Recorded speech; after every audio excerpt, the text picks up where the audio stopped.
Chandrababu reactions ఇప్పుడుగా తర్వాత చూస్తారు మీరు. గత 5 సంవత్సరాలుగా రాష్ట్రంలో పడుతున్న ఇబ్బందుల్ని ప్రజల్లో చైతన్యం తీసుకురావడం కోసం అనేకమైన మార్గాలు అన్వేషించాం, మాట్లాడాం. ప్రజల్లో ధైర్యం లేని ప్రజలకి ఒక ధైర్యాన్ని తీసుకొచ్చి తిరుగుబాటు చేసే విధంగా తయారు చేస్తాం. అలాగే ఇప్పుడు నేను తయారు చేస్తే మీరు తయారు అని అన్నాం. ప్రజలు చాలా ఇబ్బందులు పడ్డారు. ఈ రాష్ట్రాన్ని కాపాడుకోవాలని చెప్పి ఒక నిర్ణయానికి వచ్చారు. అంచేతే ఎప్పుడూ లేనిటువంటి నేను ఎన్టీ రామారావు దగ్గర కూడా పనిచేశా. ఎన్టీ రామారావు టైంలో కూడా ఎమ్మెల్యేకి పోటీ చేశాను. కానీ ఎన్టీ రామారావు టైంలో కూడా ఎప్పుడూ రాని మెజార్టీ ఇవాళ రాష్ట్రంలో వచ్చిందంటే ప్రజలందరూ కలిసి మన రాష్ట్రాన్ని మనం కాపాడుకోవాలన్న ఒక ఆలోచనతో వచ్చారు. అంతేకాని ఇది అవధి గొప్పతనం కాదు. దానికి 3 పార్టీ నాయకులు చంద్రబాబు నాయుడు గారు కానీ, జనసేన నాయకులు కానీ, బీజేపీ నాయకులు కానీ ఓటు చేయకుండా ఓటుని కన్వర్ట్ చేసుకున్నారు. అది గొప్ప విజయం. అంచేత మేము అందరూ కూడా ఊహించాం, ఈ సైకో గాడిని ఎప్పుడు తోలాలా, ఎప్పుడు పంపించాలని ఆలోచన చేసాం. అది నెరవేరింది. ప్రజల సహకారంతో అది నెరవేరింది. రాష్ట్రానికి మంచి రోజులు వచ్చాయి. ఈ 5 సంవత్సరాలు కూడా మాకు ఇచ్చినటువంటి పదవి కాదు, ఇది బాధ్యతగా స్వీకరించి ఈ రాష్ట్రాన్ని బాగు చేయడం కోసం మేము ప్రయత్నం చేస్తాం. సార్, ఇప్పుడు ఈ విజయంలో ప్రధానంగా మీ మంత్రులందరూ ఒక మాట చెప్తున్నారు, పవన్ కళ్యాణ్ రోల్ చాలా కీలకమైనది. పవన్ కళ్యాణ్ ఓటు ట్రాన్స్ఫరింగ్ కూడా చాలా గట్టిగా జరిగిందని మీ ప్రత్యర్థులు కూడా పవన్ కళ్యాణ్ విజయాన్ని ఒప్పుకుంటున్న పరిస్థితి. పవన్ కళ్యాణ్ విజయం అది కాదండి, కూటమి విజయం. ఇది చంద్రబాబు నాయుడు విజయమా, పవన్ కళ్యాణ్ విజయమా, మోడీ గారి విజయం కాదని అన్నాం. ఇది ముగ్గురు కలిసి కూటమి విజయం. ఆ మాట తప్పించే చంద్రబాబు విజయమా, పవన్ కళ్యాణ్ విజయమా, మోడీ గారి విజయం అని చెప్పకూడదు. అంటే మ్యాన్ ఆఫ్ ది మ్యాచ్ ఎవరికి ఇస్తారు ఈ కూటమిలో? మ్యాన్ ఆఫ్ ది మ్యాచ్ ముగ్గురు కూడా మ్యాన్ ఆఫ్ ది మ్యాచ్ అంటాను నేను.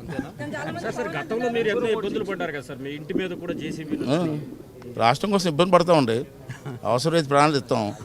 తెలుగుదేశం పార్టీకి నాకు జీవితాన్ని ఇచ్చింది నందమూరి తారక రామారావు గారు.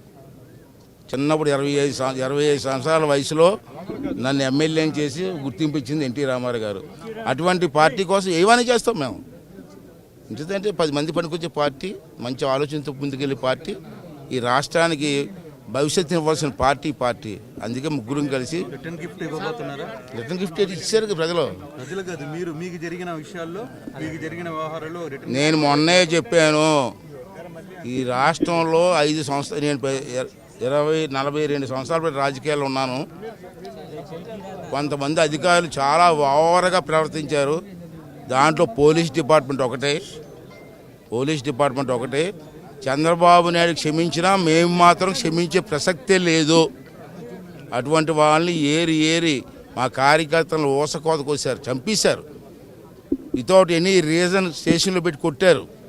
అటువంటి అధికారులు లిస్ట్ అంతా మా దగ్గర ఉంది. ఇప్పుడు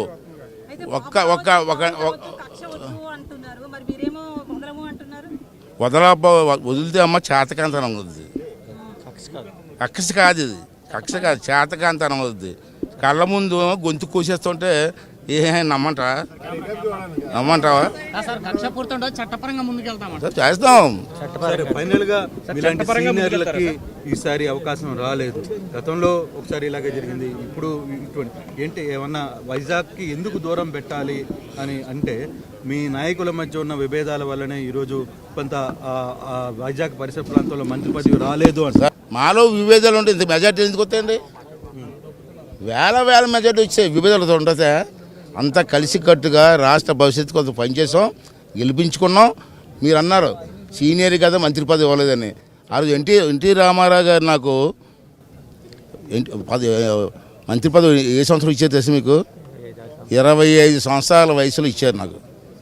మరి అప్పుడు సీనియర్లు బాధపడ్డారా? మరి ఇప్పుడు అలాగే ఇవాళ జూనియర్లు రావాలా? మేము ఎందుకు బాధపడతాం? మేము ఆహ్వానిస్తాం, ప్రోత్సహిస్తాం, అండదండలుగా ఉంటాం. మా పరిపాలన చూస్తారు కదా, ఇవాళ స్టార్ట్ అయింది. ఇంకా ఒకరి 5 నెలలు పోతే అసలు చంద్రబాబు నాయుడు పరిపాలన మీకు అర్థమవుతుంది కదా. అప్పుడు ఈ క్వశ్చన్లు వేస్తే సమాధానం చెప్తాం. సార్ మీ అభిమానులు మాత్రం పెద్ద ఎత్తున ఫీల్ అవుతున్న పరిస్థితి, మీలాంటి వ్యక్తులకు మంత్రి పదవి రాలేదు. సరే, ఇప్పుడు అందరు నేను ఎమ్మెల్యేనే, అందరూ ఎమ్మెల్యే కదమ్మా, అందరూ ఎమ్మెల్యేలే. అందరూ ఎమ్మెల్యేలు కూడా ఏదో కార్యక్రమం చేయాలని ఆశతో వచ్చిన వాళ్ళే. మేము చేసాం 5 సార్లు మంత్రి చేశాను నేను, ఒకసారి ఎంపీ చేశా. మిగతా వాళ్ళు కూడా అవకాశాలు ఇవ్వాలి కదా, ఇవ్వనివ్వండి, తప్పే ఉంది. ఎవరికైతే మంత్రి పదవులు ఇవ్వలేదో వాళ్ళందరికీ బాబు గారు ఏమైనా మీట్ అయ్యి ఏమైనా మాట్లాడడం జరిగిందా, ఏమైనా చెప్పారా, మీకు ఏమైనా మెసేజ్? అంటే ఓదార్చాలి మమ్మల్ని, అది కాదమ్మా. నేను ఒక క్వశ్చన్ వేస్తాను మీ అందరికీ. సారీ మీ ప్రెస్ వాళ్ళు అందరికి క్వశ్చన్ వేస్తానండి.